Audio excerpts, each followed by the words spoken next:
Shalom kekasih Tuhan, jumpa lagi di Renungan Saat Teduh pada hari ini. Mari sebelumnya kita sama-sama satukan hati untuk berdoa. Bapa yang penuh kasih, terima kasih buat anugerah-Mu. Terima kasih buat kasih karunia dan kemurahan-Mu. Pagi ini kami boleh bangun dalam keadaan sehat, tanpa kurang satu apapun. Semua karena kasih-Mu Tuhan. Sebelum kami melakukan aktivitas kami rindu merenungkan kebenaran firman-Mu. Kami percaya Engkau mengajar kami dengan luar biasa Tuhan, sehingga kami memperoleh sesuatu di hari ini untuk kami boleh lakukan untuk kemuliaan nama-Mu. Di dalam nama Tuhan Yesus, haleluya, amin. Puji Tuhan, judul sharing saya pada hari ini adalah tentang talenta. Ada perumpamaan yang banyak dikenal oleh banyak orang, yaitu tentang talenta di Matius 25. Tetapi ada banyak anak Tuhan yang merasa hidupnya minder, tidak bisa lakukan apa-apa, ya kan? Sehingga hidupnya yang harusnya produktif, sehingga tidak maksimal, bahkan tidak ada dampak buat orang lain. Nah, ada beberapa pertanyaan tentang talenta, saudara. Hari ini kita mau bahas bagaimana kita bisa menemukan talenta di dalam kehidupan kita. Yang pertama, kita harus tahu nilai atau value hidup kita.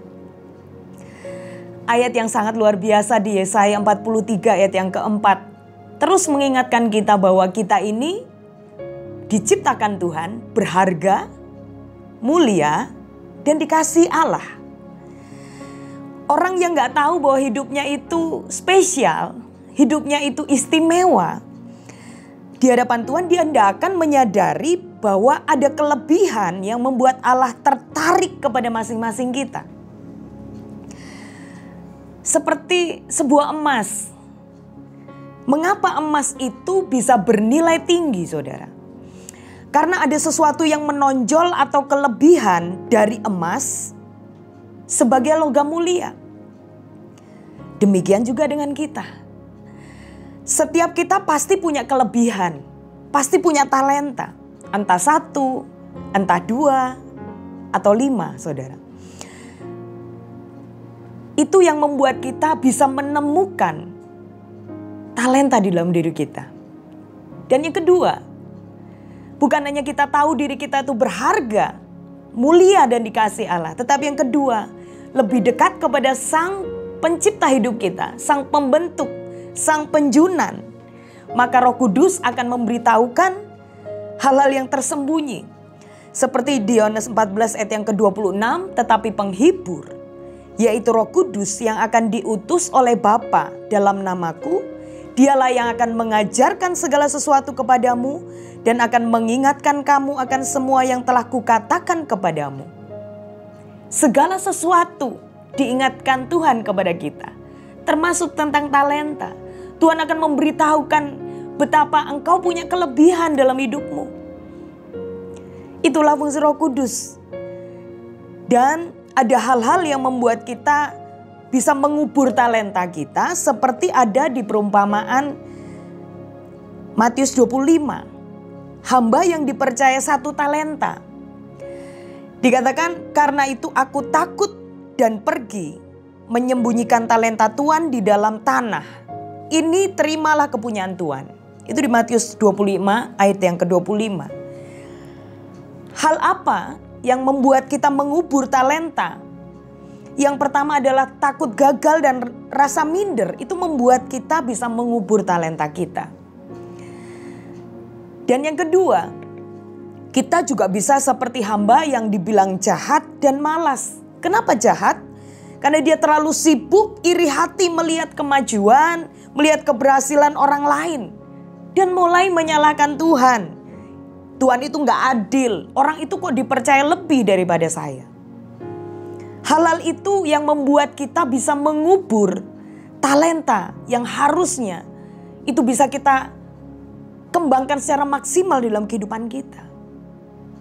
Dan hal yang ketiga tentang talenta, saudara, jangan lupa semua talenta yang dipercayakan Tuhan dalam hidup kita tujuannya harus untuk kemuliaan Tuhan. Di 1 Petrus 4 yang ke-10 mengatakan, layanilah seorang akan yang lain sesuai dengan karunia yang telah diperoleh tiap-tiap orang sebagai pengurus yang baik dari kasih karunia Allah. Jika ada orang yang berbicara, baiklah ia berbicara sebagai orang yang menyampaikan firman Allah.